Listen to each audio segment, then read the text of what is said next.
Hello, listeners. This is Lee Price. This is Will Ford from Football 365. And you're listening smartly to At the Bridge Pod, a Chelsea FC podcast, although I would describe it as the Chelsea FC podcast. Magical from Eden Hazard. Kai Havertz in the Champions League final. Ivanovic! In the middle, it's just behind him. But it's tapped in by Hakim Ziyech. Matic with the ball driver. Matic takes the net off. It's time for another episode of At the Bridge Pod, your number one Chelsea FC podcast. Coming up on this episode... Well, remember when I said that the transfer window could not surprise me anymore? Wow, what a weekend. Oh, welcome back everyone to another episode of At the Bridge Pod. I'm joined in a very warm virtual room filled with some of the Lions. I've got Ollie, I've got Chris. Chris, Ollie, what were your moments from that weekend of 2 days? Yeah, Ollie, what was your moment? What was your moment of the weekend, Ollie? Yeah, well, my highlight of the weekend was me managing to lock myself out of my own flat, which went about as well as you can imagine, and I've had to call an emergency locksmith on a Sunday, and it was way more expensive than it should have been, and I'm not happy. And then today I found out that Joao Felix might be coming back to Chelsea Football Club, so I have not had a good 24 hours. Let's just put it that way. Well, to be fair, that locksmith. Here comes the money. Here we go, and it's a Sunday. Why can't I amortize it over 8 years? Chris, what about yourself? I refereed 2 games on Saturday, and I actually really enjoyed it. Ooh, so okay, maybe that'll be. How did you find it? It was easy, to be fair. Both games was. I mean, one was under 13s, so that was pretty easy. And then the other one was under 9s. Yeah, so nobody's piping up to you then. No, you're tall. You're very, very tall. Under 9 games is basically just telling them the rules as the game's going on. Oh dear. At that age, are they still like everyone's kicking the ball around and everyone's chasing after it all in a big group? That's it. Yeah, you got it. Yeah. I think if I played now, I'd still do that. It's like my ball. I want it. Yeah. Look, I'm going to highlight. I'm just going to selfishly plug that. It's birthday day for me, so I'm happy.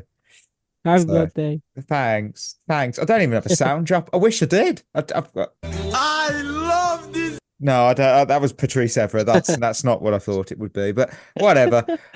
We do have we have two Shevva shoutouts. So first of all, we've got one from Shazad, and they have put, "Hey guys, I'm your listener from Uzbekistan.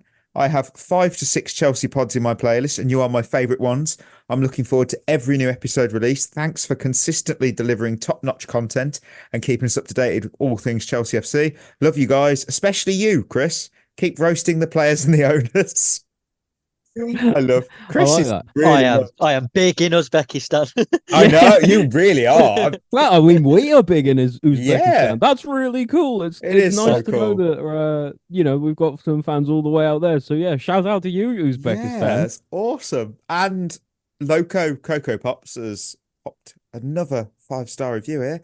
It's honest, it's fair, and they have good variety of opinions. Think the football ramble, but more wholesome and more Chelsea. I would say go longer, guys. Elaborate more on your opinions. The whole cast is good. Don't be shy. I've been going to watch the Chelsea since the mid-80s. Reminds me of chatting to my mates growing up. When we sell Enzo, allow Chris to chat unfiltered. Don't hold back, guy. The humour is in the right place to let go. I like that. I like those ones. I tell you what, there was nothing bad about Enzo Fernandez. Playing. He's been incredible in pre-season. I mean, I'm trying to balance it out because someone's going to say you're very anti Enzo. Well, look, I've just been nice. And it's always nice to hear actually from the fans who are a little bit older as well. It's nice to hear from the fans who are sort of been Chelsea fans since their 70s and 80s and stuff, because they've got a bit of a different perspective as to us, sort of younger folks. We did exist before 2003, despite what many on social media keep referring about. So yeah, there you go. News. There's a little bit of news. Did you know there was a little bit? Oh boy, did we get some breaking news on Friday, listeners? Do you know how close we were to an emergency pod. Truth is, we weren't. Not even close. Because that news that was on Friday was that Chelsea agreed a deal with Wolverhampton Wanderers to sign forward Pedro Neto. Chelsea are paying a fee of 60 million euros plus 3 million in potential bonuses. He underwent a medical Saturday. He signed a long-term deal. He was presented to the crowd yesterday. And before I do a quick rundown on him, guys, I don't know about you, but this is the most excited for a transfer I've been in years. How did you react to just that bombshell? I think he's a good player, isn't he? I was quite excited because it's one of those that came out of nowhere. Exactly. Yeah. Like usually you get this whole rigmarole of months and months of hearing about, interest and rumors and bids and all of that stuff. And so then for us to just kind of pop up and actually have something not leak out of the club for a change, and actually have us all be surprised by it, and pleasantly surprised as well, because, Neto's a great player. The only thing I will say is that we've splashed 60 million on him, but we wouldn't splash what was it, the similar money for Elise, right? With his wages and stuff, like, so that's Wages, that's one thing that kind of dampens it a little bit for me. But I can see why, like, it happened the way it did, and yeah, that's fine. But yeah, good sign. Yeah, Chris. I think it was so much better because it was like an old style transfer. You didn't find out about it until it was done. I know. That was the No best one thing got about time it. to mock up a kit, did they? No, Look, he's on exactly. the kit. No, I think it's a decent signing though. I think it's good that we're going for someone more experienced, Premier League proven. Is a very exciting player. It's easily probably our best transfer of the summer. So it's it's quite exciting. I just hope he stays injury free now, because he has struggled a little bit with injuries. So that is a little bit of a red flag. Yeah. But aside from that, no, I think it's a really good signing and a smart one for a change. Yeah, 100%. So, right, the 24-year-old, you've touched on it, he featured in 20 Premier League matches for Wolves last season, despite dealing with 2 separate hamstring issues. He scored twice, provided 9 assists. After regaining fitness towards the end of the season, he was in the Portugal squad for the Euros. He played in all 3 group stage games. He was on the bench for the last 16 and quarterfinals.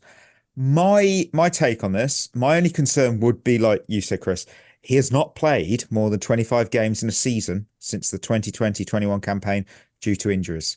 Now, I kind of look at it like this. Look, we already seem to make players injury prone, so maybe signing a player with that history just causes the opposite effect. Maybe he's fit forever. So I look at it another way. All of Arsenal, Liverpool, City and Newcastle were interested in him.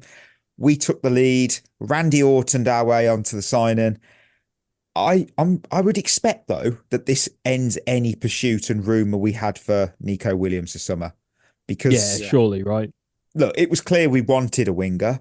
Neto has that profile that we need. I mean, he's fast, he's skillful, he's direct. That helps. And he can play across that entire front line. So for me, I kind of get a little excited because he has that maverick quality about him. And I don't know what he's about to do. And that I bloody love, because that was like Hazard. Hazard had that maverick about him. You didn't know what he was going to do, but you're probably going to be entertained. So for me, that is bloody awesome.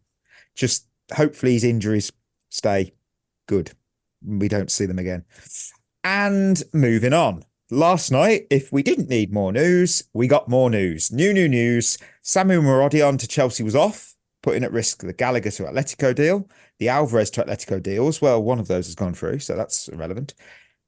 Is that enough transfer news for your liking? Well, then it was 11 p.m. Curveball that socked us clean out. Chelsea are back in talks to sign one-time Chelsea loanee, Joao Felix. When I said I was bored of the transfer window, I'm not now. I don't even care what happens next. I'm here for the chaos. Chaos is fun. Brilliant. Bring him in. I can't wait. I mean, Chris, Joao Felix is coming back, maybe. Yeah, Joao Felix is to Ollie what Enzo is to me. It's so I'm good. furious, man. Honestly, I was legit. I just spent an ungodly amount of money and 2 hours trying to get into my flat, and then after that I hear this. It was it's been a bad day. I'll tell you what, though, no one saw that coming. Nobody. I'll tell you something now. I actually don't hate the deal. I do. Because I think the fee is what we was going to pay for some unproven striker that we probably don't need anyway. So it's not costing us any more money. He's not like an extortionate amount. Like when we loaned him and they was on about selling him when he went back, it was like 80 million, and that would have been insane. Oh my Now word, now it's what, 40 million euros, is it? So we're down to like what, 35 million pounds, something like that. I don't. I'd actually say that in the current market, that's cheap. Apparently, he's taken a big wage cut to fall within the wage structure as well. So I haven't necessarily got a problem there. Don't really see where he fits in, if I'm honest. Yeah. Don't Yeah. really see where he's going to play. But he's one of them players where there is a player in there and just nobody's found out how to get him out yet. Maybe Maresca can be that manager who he finally starts to realise some potential under. I'm not going to hold my breath, but I don't think it's a terrible deal because I wasn't overly sold on the Samu deal anyway. Yeah, the thing is, I saw obviously he wants to take a pay cut to join. And for me, straight away, I'm thinking, is that the sign of a player that really wants to be at Chelsea or one that just does not want to stay at Atletico? I can't tell. I should spin it and say So he little really column wants A, to be. little column B, I think, isn't it? Yeah. You know what? Well, Saudi Arabia teams called, Aston Villa called, and he didn't go. He did speak fondly about us, probably because, living in London, it's quite nice if you have money. And when you play for Chelsea, you definitely have money. Yeah, why not? I mean, I saw talk that if he joins, it could mean Madueke goes. I think that would be a disaster. Do not Yes, do it would. that. Like, we can have both. I think the implication that it might be the end for Sterling is bad. He's been okay in pre-season, but again, salary, isn't it? That's He's going the to sticking point. Sterling in a season will give you more than Joao Felix will. Maybe, Yes, maybe. Numbers wise, he will. Yeah. Yeah. Well, chaos. Let's see what happens by Thursday. Let me say my piece on this. Yeah, of course. Because he.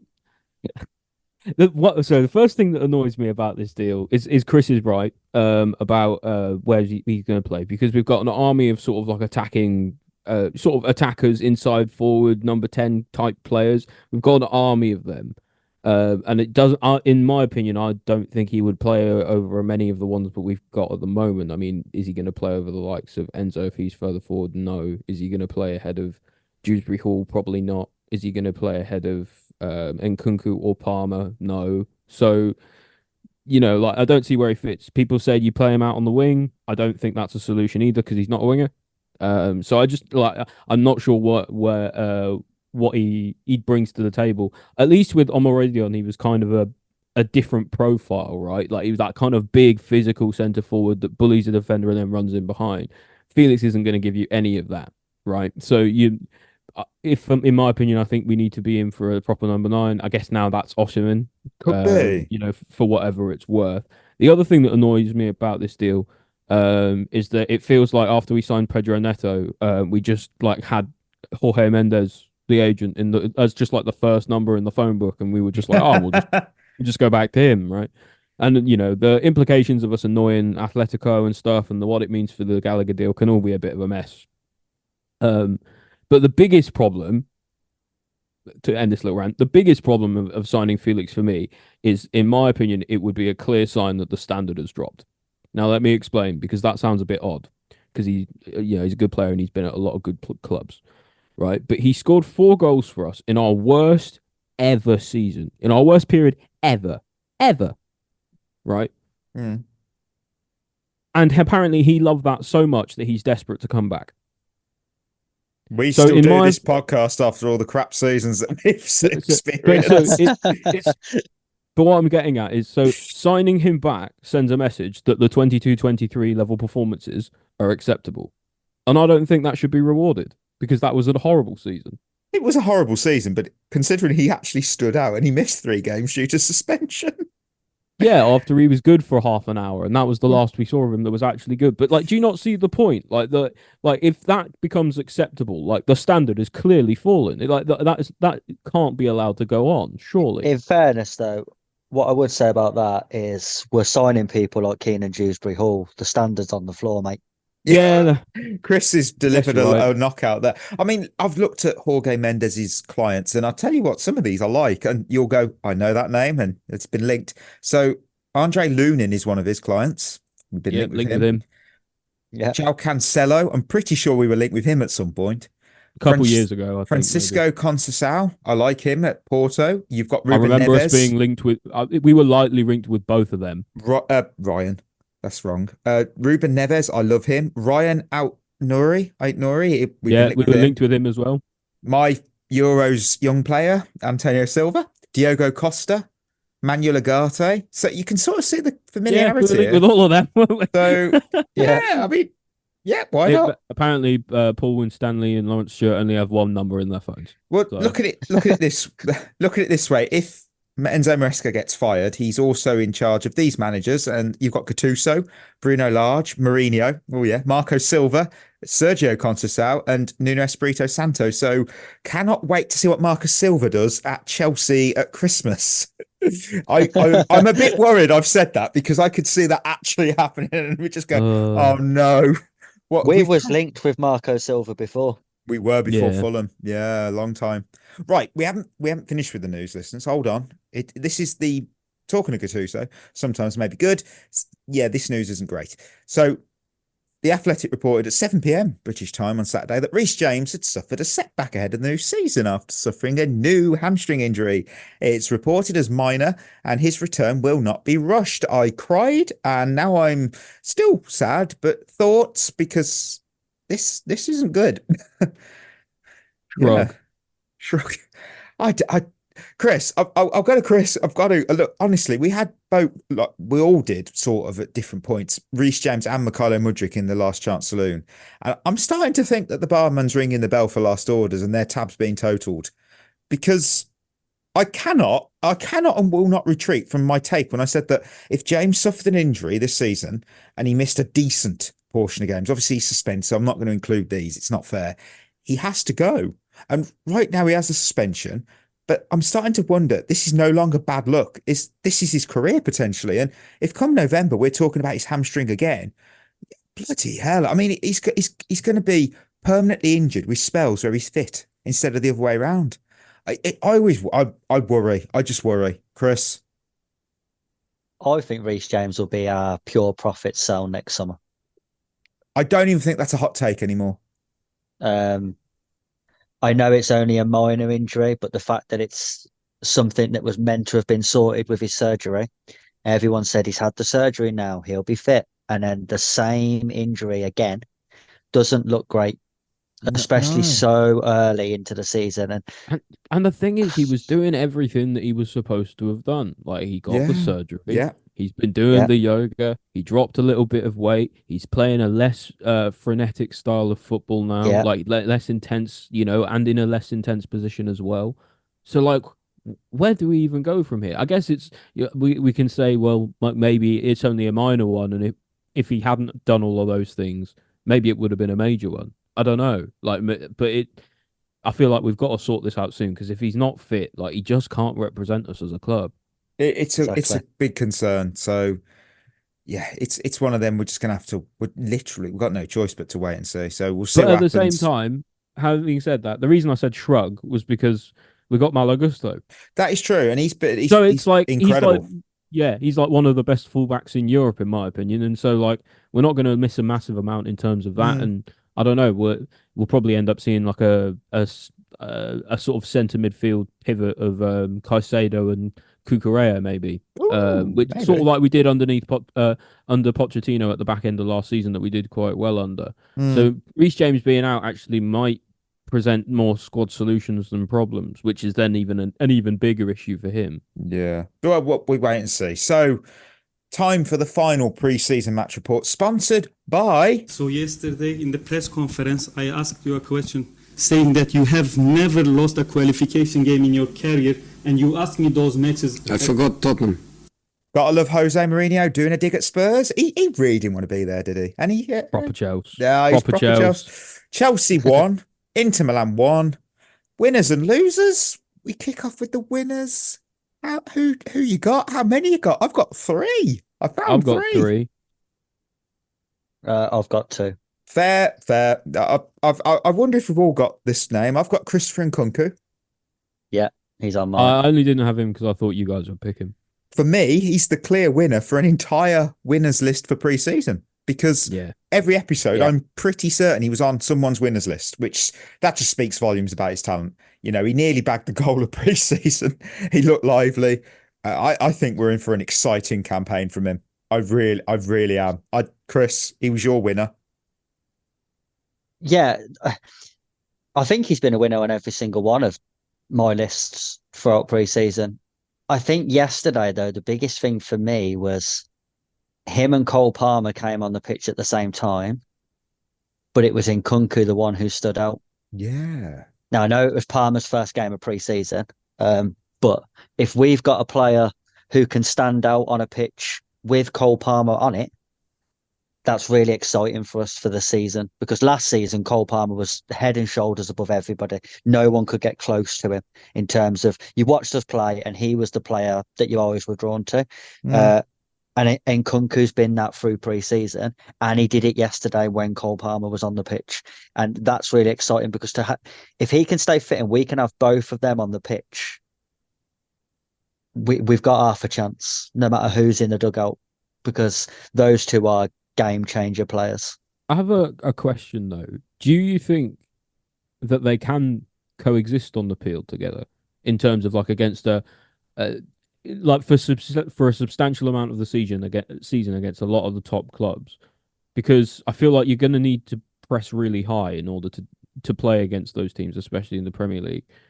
Like nobody's, like everyone's going to, be playing to bait the press and everything like that now that we see in modern football. And I just wonder, do Nkunku and Palmer between them together have enough in terms of the thing?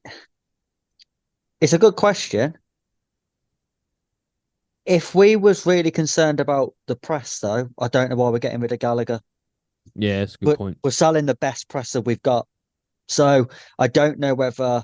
Maybe it's just not that big of a worry, I guess. I know Maresca spoke about his sort of man-to-man pressing style. I'll be honest with you, I think he'll quickly drop that in the Premier League when he realises just how many teams can beat a press in the Premier League, because even the lesser teams in the Premier League can beat a press. That's the thing. It's not like, I think in the Championship, there's so many teams down there who if you have a well-coordinated press, the teams just won't cope. You see it all the time. Like you look at a Crystal Palace, for example, they're so good at beating a press because they just miss it out. They don't try and play. They'll play one pass and then into a channel. And there'll be so many teams who do that the press West will be Ham are the same, Everton are the same. The press will be ridiculous anyway because you won't be able to do it. So I'm not overly worried about that. I think it would be more. I think it's more important though, and where it is a concern for me is, I think you're right. I don't think Nkunku or Palmer are very good pressers of the ball, which would mean that you'd have to have a very good pressing midfield, and I don't think we've got that.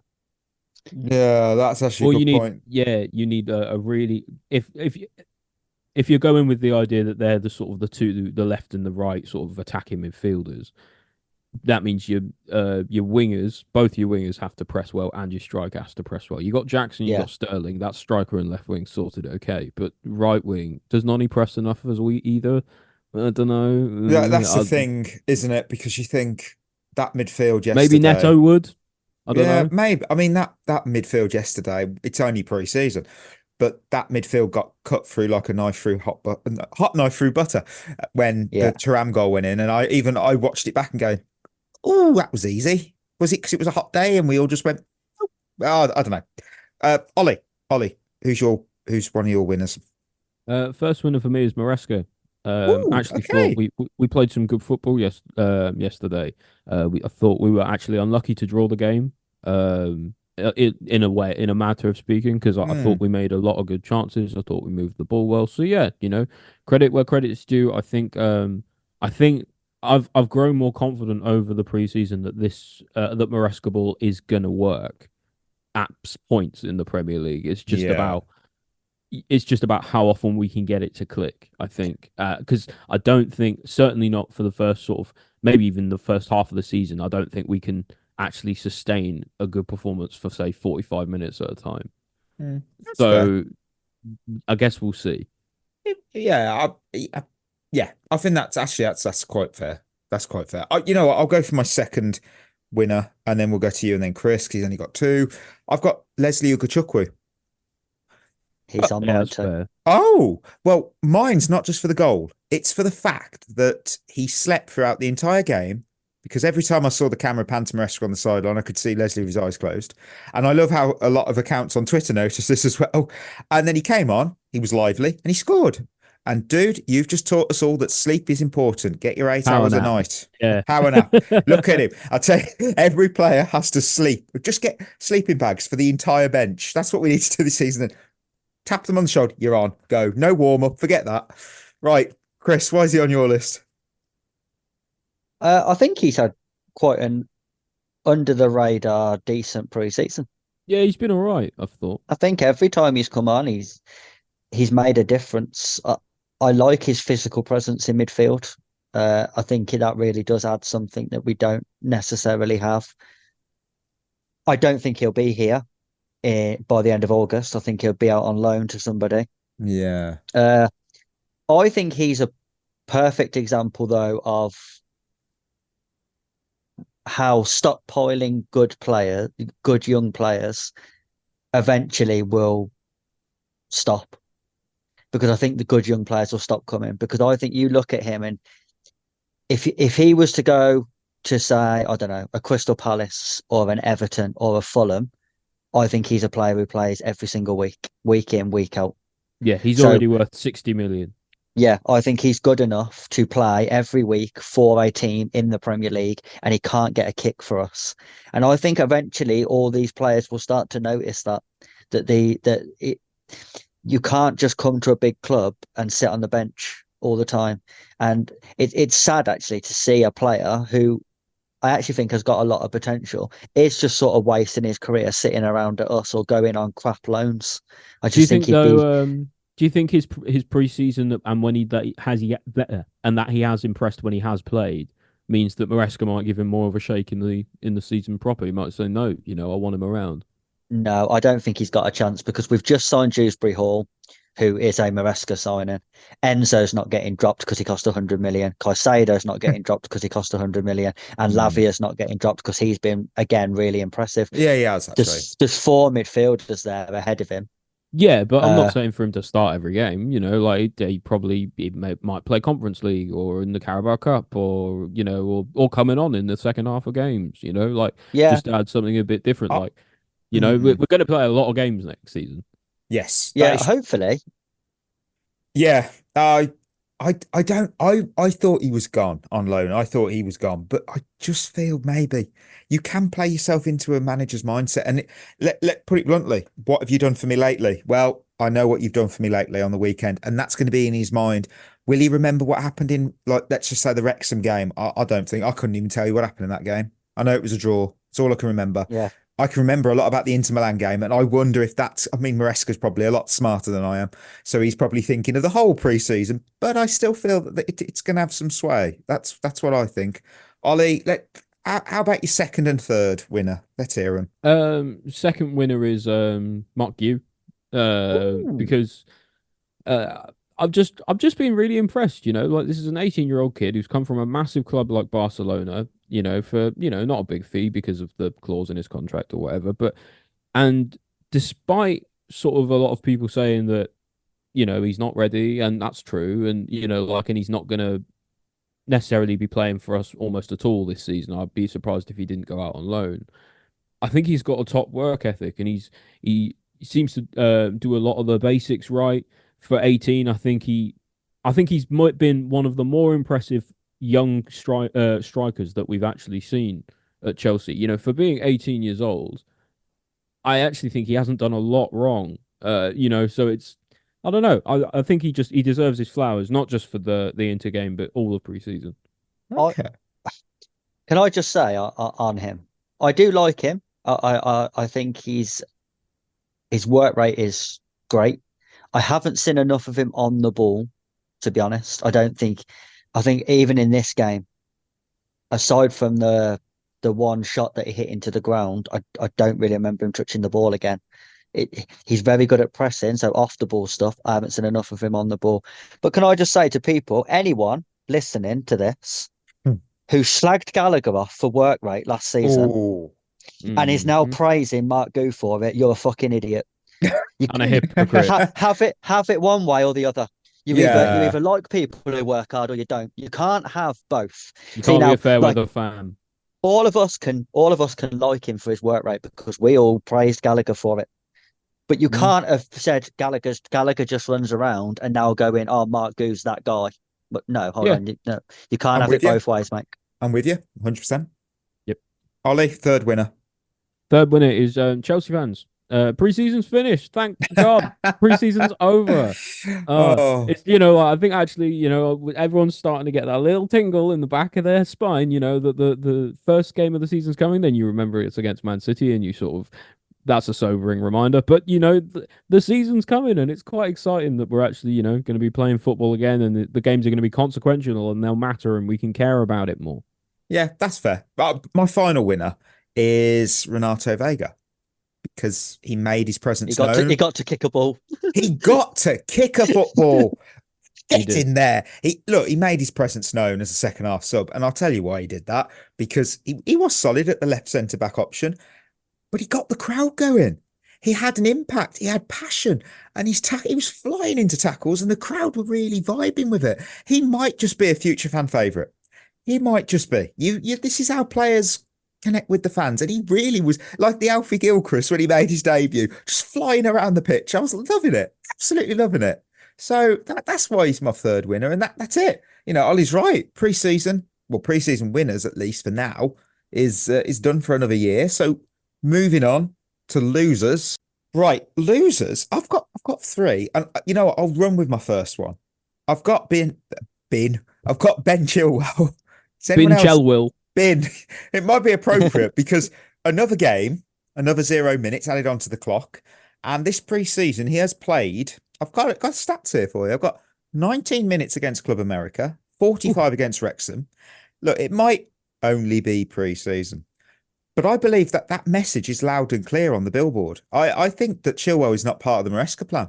He just doesn't know what to do with him, does he? Like he doesn't use the type of fullback that Chilwell is. So, and he doesn't want to use him as a winger like Pochettino did last season. And I think we can all understand why. So that means one thing. Yeah, like what is he supposed? What's he supposed to do? Maybe he's a Stick value. him at striker. We need a striker. Yeah, we didn't do it with Alonso. I don't think we should do it with Chilwell if we're not doing it with Alonso, because one of them players scored a bloody lot of goals. Chris, what do you think? What do you think of Chilwell? I'm a bit confused with why Ben Chilwell is still with the first team squad. Oh. I don't think he should be banished, but that seems to be what we're doing, right? Gallagher wasn't allowed. Gallagher wasn't allowed around because he wasn't in the plans. Chalobah's not allowed around because he wasn't in the plans. You know what it is, Chris? He's not pure profit. No, there's no one coming in for him. Yeah, that's true. That is a word. I mean, that's it. He's got no suitors. Chalobah, he's got a few clubs in for him. Obviously, Gallagher has a few clubs in for him. But Chilwell, I don't know. I've not seen anything. When I saw that Chalobah had been barred from the training grounds and all that, and the facilities, I started to think they just revoked his key card, and he's just there going, "Why is it not working? Why is it? Why is this not working? What?" And then you just look. I'm just gonna have to call my agent. Looks on Twitter. Oh, come on. Yeah. Alfie Gilchrist is out there to the right. First time. Chris, who's a loser? Carney Chukwuemeka. Well, he might be if he's off to Barca. I actually thought he was going to have a good season under Maresca, and he's another one who apparently out of favour, doesn't suit the game plan, so he's going to be sold by the looks of it. And for a fee, by the way, that is barely what we paid for him. So what a ridiculously pointless transfer that's turned out to be. Yeah. Do you it's a realise shame, how I many? actually think he's a good player. Do you realise how many signings the Dewsbury Hall signing is ruined? Go It's on. like at least 2 or 3. And he's not worth it. Yeah, I'd rather have Chukwuemeka than Keenan Dewsbury Hall. yeah. I'd rather have Gallagher as well. Oh, 100%. Goes without saying. I wouldn't rather have Joao Felix, but that's just me. Yeah. Look, Ollie, who's one of your losers? One of my losers is me. Because, locked out my flat. Joao Felix, just not having a good day. I was Terrible struggling for weekend. losers. Yeah, so I've put myself down as a loser this weekend. Bloody hell. Right, I'll move on to my second one. I feel like I found we've said Ollie has Joao Felix, Chris has Enzo. Who do you think I have? Who don't you like? I've got nothing against this player. Wesley Fofana. No, it's not Fofana. I haven't seen enough of him. He's always been injured. I can't really. Will? I don't know. No. Oh, okay. That doesn't narrow it down enough. No, it doesn't. So I have got Mykhailo Mudryk. Oh, yeah. You know what? He's the opposite of Nkunku, isn't it? If he's been the winner every week, Mudryk's been a loser every week. He's had some moments, and I saw a spark or two. But that's a bit like when I'm trying to get a flame from a nearly empty lighter. It's the same story. There was promise, but it lacked final product, and it lacked confidence.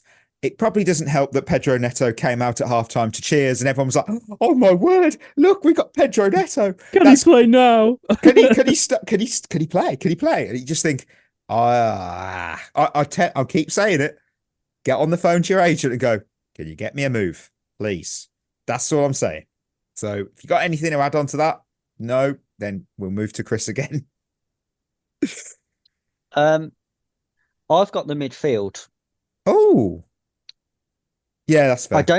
I don't think any of them had bad games individually. I actually thought they was all pretty good individually. Just don't like the balance. Balance doesn't look right. I think teams are finding it far too easy to get through our midfield and launch attacks at our back line, which is suspect to say the least. But with no protection in front of it, it's even worse. Their recovery runs are too slow. So it's like we're going for a press, and then when it's beat, they just walk back. All of them. This isn't singling anyone out. Everyone who plays in midfield just seems to jog back. There's been a lot of jogging this preseason. Yeah, it's got nothing to do with me now. They've beat me already. I can't really affect it anymore. It's like, lads, you've got to be running back at some point. Is that like a symptom of the man-to-man press? Because then when the ball goes past them, it's like, well, it's not my man anymore. I think it could be. I think it's partly that. I think it's partly as well that I don't think Maresca has been a strong enough character to say to them, if you don't do the running, you won't play, because there's too many of them not doing it. It's a common theme. Even our defenders are barely running back, and it's their job. So the midfielders alone are looking at the defenders thinking, well, if Colwell's walking, I might as well have a little Potter back as well. I think for everything good that I think we've seen, and I do think the team looks pretty good on the ball. I think off the ball we look atrocious, and if you're poor off the ball in the Premier League, you'll get found out even by the shit teams. We've seen it before under Graham Potter, where yeah, that's true. You have a day where you're shit off the ball and you're at home to Brentford, and they put 4 past you, and you think, what the fuck has happened here? It's Brentford. Teams in the Premier League have the ability to do that, and we're nowhere near the level we need to be off the ball at the minute. Not even close. Inter Milan are poor. Inter Milan on the day as well, by the way. Walked through us at time after time after time. That needs to change. Overall, I still feel that if Inter Milan had won, it would have been they stole that win because we were better, but that midfield was not. That's Our offense is great, but the defense part of it is not so great. Ollie, second loser. Second loser for me is Keenan Dewsbury Hall. Just didn't really affect the game, in my opinion. Crap, wasn't it? He just looked poor and looked clunky. And what I'm really worried about is this is the guy who's supposed to understand the system. This is the guy who's supposed to be as ready for this upcoming season as possible, right? And I'm just kind of looking at him is this all we're gonna get? Is this really what we sacrificed Gallagher for? Ugh, if so, like I'm tugging at my collar. Yeah. I don't know. I still think he can be a good player for us. I still think he'll probably have some impact in the season, but he needs to understand that he is going to be back in the Premier League. It's not the Yeah, Championship anymore. You're not going to be walking every game. that's what I mean. You're gonna have to step it up, or you're going to be replaced. I Yeah. think Dewsbury Hall's one of them where he's not a bad player, but he's also not playing Plymouth anymore. So Yeah, he was and playing Rotherham. against it. Yeah, he was playing against Inter Milan, who have top class experienced midfield players who know what they're doing, and a very well organised defence. And Mm. he's another player who just looked out of his depth. He's not. You can show me as many videos as you like as what he did last year in the Championship. He's not that level player. He's not. He just isn't. And I don't think he will be. I think he'll be another one of those players where he's been brought in for the manager, but the manager will quickly realise that we've already got better players than him in our squad. Mm. Well, that's the thing, isn't it? Chris, who's your final loser? I've got the atmosphere at Stamford Bridge. Okay. There weren't one. Um, I I know it's a pre-season game, and I know it was really hot. And believe me, I remember going to Reading away 2 years ago, last game of the season, watching the women's team, and it was really hot. And it does affect you because you're sat in that seat with the sun beating on you, and you just think, God, I can't wait for this to be over, sweating. So I understand it was, but the atmosphere before the game I actually thought was quite good. I thought all the players got a good reception. The football bored them to death, though. Yeah, I was going to say it doesn't bode well for the football, does it? Honestly, because I know what fans keep saying, that to be successful now, you have to play possession-based football, right? And that's great. But I'm telling you now, if you ask match-going fans, that's not what they want to see. Match-going fans do not enjoy possession-based football because it's fucking boring. They would rather see an end-to-end game where both teams are just going for it. And yes, it's counter-attack after counter-attack, transition after transition. Those are the games you like best. Like, remember last year when we drew 4-4 with Man City and it just became a bit like a basketball game? Yeah, game of the season. That was awesome. No fan walked out of that game going, oh, I wish we had a little bit more of the ball, though. No one gave a fuck. Why couldn't we because the game recycle was better. possession a bit better? Yeah. And I'm telling you, I mean, Stamford Bridge isn't well known for its atmosphere anyway. And I just think this style of football is just going to bore people, and we're not going to create that atmosphere that away teams are going to fear. I mean, you got a point, because one of the best teams in the league, we don't know if they're going to be that good this season. Liverpool, they don't play possession based. Not that I'm aware of. They're very counter attack. Yeah, and it constantly gets their fans off the seat involved because they're attacking, then they're defending, and then all of a sudden they're on the counter attack. And it gets fans involved in the game. Watching us knock it around the back 15 times, you just think, I might as well sit down. I could have gone for a pie.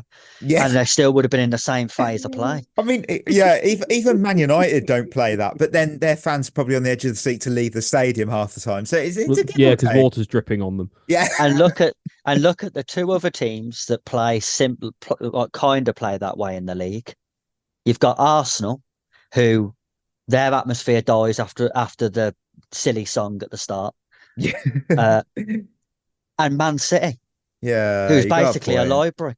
It's a 60,000 seater library. So, because it does nothing to excite fans, match-going fans do not like watching their team just knock the ball around the back. You're right. I went to a non-league game a couple of months back, and I must say they played like when Chelsea were under Conte, the wing back sort of thing, and it wasn't possession based. It was quite exciting. It really was. The other team played possession, and I know I was just bored. You're right. It was boring. Shades of the chanting about Sarri ball, like the match going fans will make themselves heard. I know what you mean. Right, yeah. Ollie, final loser. You know how I had a win, as a winner I had Chelsea fans because the pre-season is over. Yeah. As a loser, I've got Chelsea fans because the pre-season is over. Yeah, we might miss it. Oh no! Oh no! Because pre-season's finished and we've still got a lot of problems like at the club, in the squad. We've got like 50 players. We've got to find like loans and sales for like 10 of them. The season starts in a week. We don't have a front of shirt sponsor. Nope. It's not Been looking there. good on a lot of fronts. Had that whinge. So, like, I've had that whinge. Yeah. I'm just wondering, it's like, are we gonna get? Are we going to be prepared in time? Like, it seems like we're always kind of behind the curve, and so I think if we don't speed up quickly, we're going to smash head on straight into the back of that curve when the season begins. You're right. Yeah.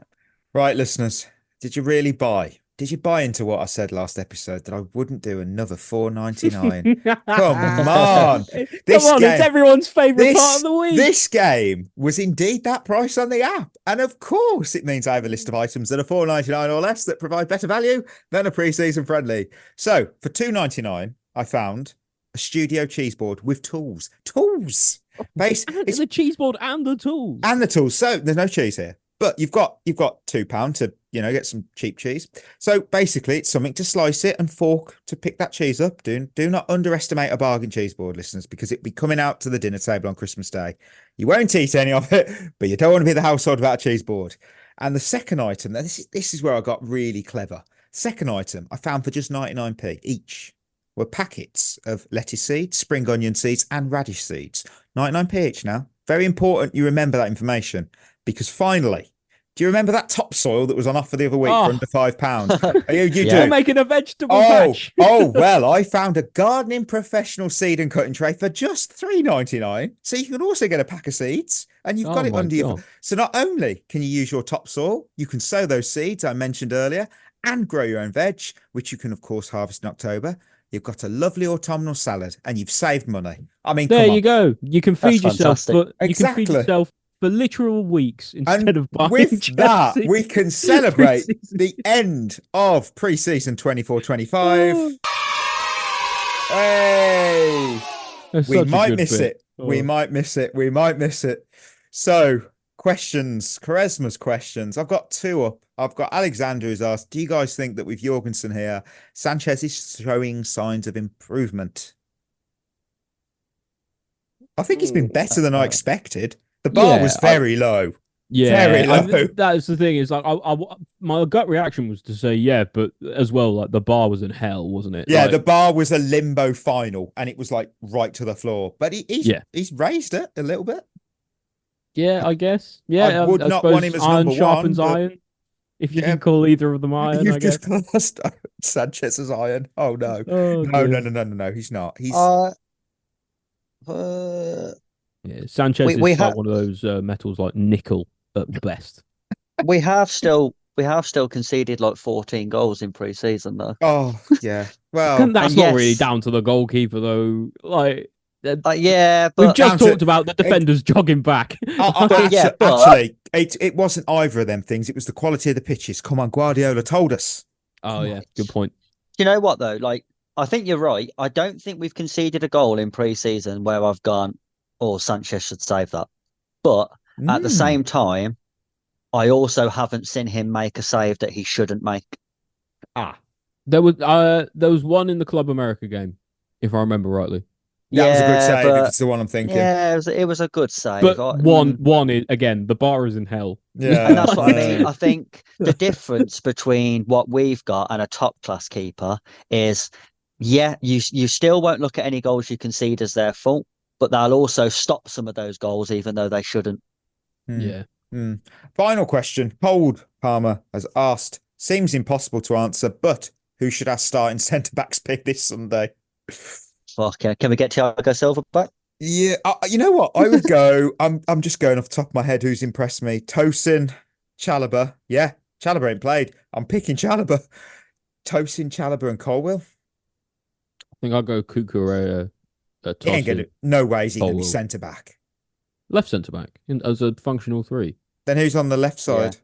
Who's going to be inverting? Because it's not Gusto. I don't know. Maybe you do midfielders in midfield for a change. I don't know. Call me revolutionary. Something for Whoa, Ollie, calm down. This is something for Maresca's Checkmate Corner on the Discord, isn't it? I don't know where he's going to. What do you think, Chris? Yeah, you make a good point though. I honestly don't. I honestly don't know. I think you could put any of our centre backs out and it's not going to make a difference because I don't think any of them are good enough. Mainly that I don't think any of them are good enough to play and lead a defence. And I think that's where we're missing Silva more than anything.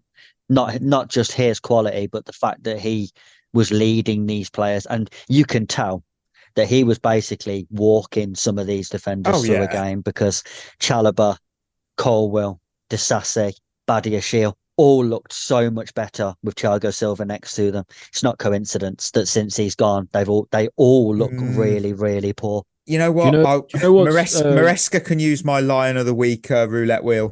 That's how he can decide his centre backs. Like that'll do. Yeah, that'll do. Do you know what does worry me about that? Is because there's no real standouts about like who should start. All the most successful teams in the Premier League every season, season after season, are the ones that make the fewest changes to personnel for their starting 11 throughout the season. And if we don't know who our centre backs are going to be, it's going to take us a couple months to work out who it's going to be. We're going to chop and change all the time. And then nobody's going to really get a chance to shine and like play a lot of games to earn the cohesion that they'll need to be better. You know, like, so it's a self-fulfilling problem. Yeah. Axel Disasi hasn't played much, has he? No, he's barely played at all. Remember him? That's going to be a thing. I hope not. Again, what the most experienced centre-back we have now, and he's not playing. Yeah. Who actually is the most experienced centre-back we have that actually will play? Tossin, probably, right? Yeah, he's 26, isn't he?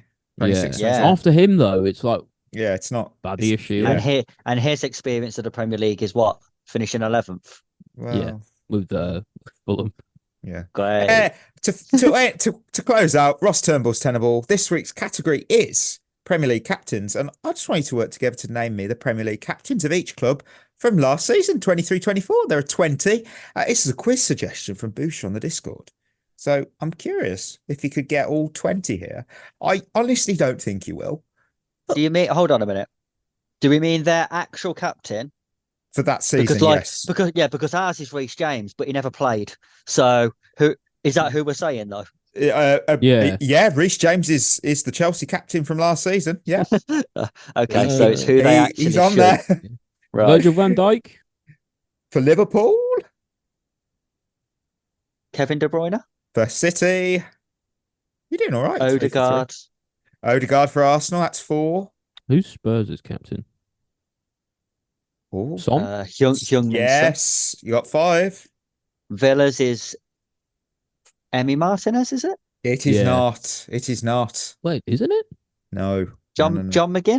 John McGinn. There you go. There's 6. Man United is Bruno Fernandes. It is. Yeah. 7. Now you're struggling. Trying to think of like I'm trying to think of clubs, mate. Let alone captains. Do you know what's really great? We've actually said a few of these players. Crystal Palace. Is it Anderson? Is he their captain? No, it's not. Dewsbury Hall? No, wait, he was in the Championship last season. Yeah. No, I was trying to think of the clubs that went down. Obviously, Burnley went down. Trying to think who was there. I'll give you the clubs. I'll give you the clubs. You got Bournemouth, Brentford, Brighton, Burnley, Crystal Palace, Everton, Fulham, Luton, Newcastle, Forest, Sheffield United, West Ham, and Wolves. Well, Luton's captain was Tom Lockyer, wasn't it? It was indeed. Is Brighton's gross? No, I think this guy's all right. I wouldn't say he's gross. It's fine. Oh, very good. Grob. Is it Grob? No. This player's English. He's not Pascal Gross. Milner? No. Is Lallana still at Brighton? No. I'm pretty sure this guy was in the England team. Oh, Lewis Dunk. Yeah. Of course it is. Oh, yeah, of course. Oh, Gahey for Palace. No, it's not. Really? I thought he was. Yes. Do you know what? Crystal Palace's captain is probably going to be someone really stupid, though, like Jeffrey Schlupp. No, it's not. It's another player that I don't know if he played much. He's getting on a bit now, but I'm struggling though. Joel Ward. Joel Ward. Yes, it was. Brentford's is Ivan Toney, even though he didn't play. No. It's a Danish player, actually. No, it's Damsgaard, isn't it? No. No, Norgard. Norgard. Yeah. That's the one. You've still got a player we've already said today. Wow. Who's Newcastle's? Was Newcastle's Trippier? It was. Oh. I mean, you got 12 now, but Is Forrest Gibbs White? No, I wouldn't have got that one if I'm honest. I'd have forgot. We've got West Ham's has already been said today. Zuma. Yeah. West Ham's captain last season was Kurt Zuma. Yes, Yeah, he's Kurt been Zuma. their captain for a couple of seasons. Fucking hell. No And wonder they had a shit season. Jesus. It's an interesting choice. It's an Cobham interesting. makes captains, and now he's failed his medical in the UAE. Funny you say Cobham, because Burnley have. No.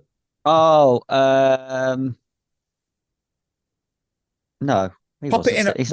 What about when you pop a wine bottle? Jack Cork. Jack Cork. There you go. Is he a Cobham Did he even product? play? Well, he was the captain. Reece James barely Jesus. played. Yeah, that's fair. Everton's is their most senior player. Tarkovsky.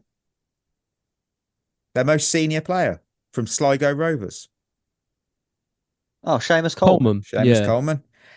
I forgot he was still there. I'll give you Bournemouth if you just say half of our new signing. Pedro. The other one. Neto, the goalkeeper. Yeah, who someone put in the Discord.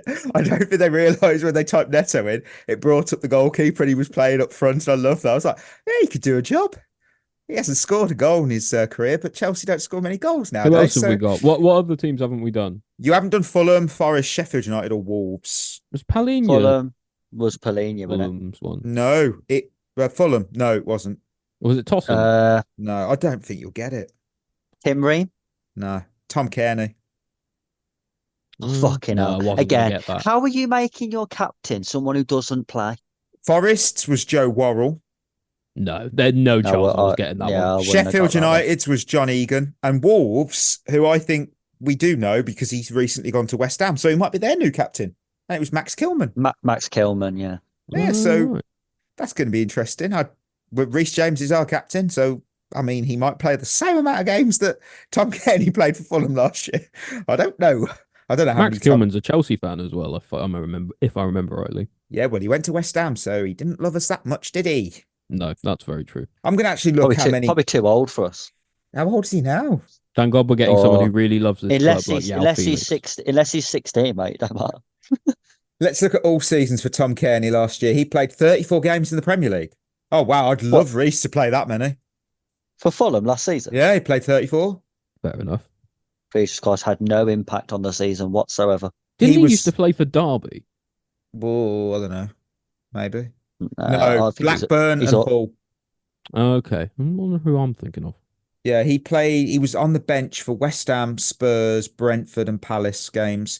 Wow. I tell you what, I would absolutely love him to be like Reece James. If Reece James plays 34 Premier League games, I mean, that's what the suspension and +1. Brilliant. I was going to say, he can't miss one more game for the rest of the season. Come on, Reece. It's just not going to happen, is it? Right. Thank you for listening to the episode. Treat yourself well, listeners. We'll be back on Thursday because we've got the episode that's usually our highest viewed of the season. Pre-season predictions. I've already started some of mine because I already got an idea. I was like, I've got one noted down. So till then, that's going to be fun. Till then, that'll be us signing. You've been listening to At The Bridge Pod, a Chelsea FC podcast. Follow us on Twitter and Instagram by searching for At The Bridge Pod. And if you're listening on Apple or Spotify, leaving us a review is always appreciated.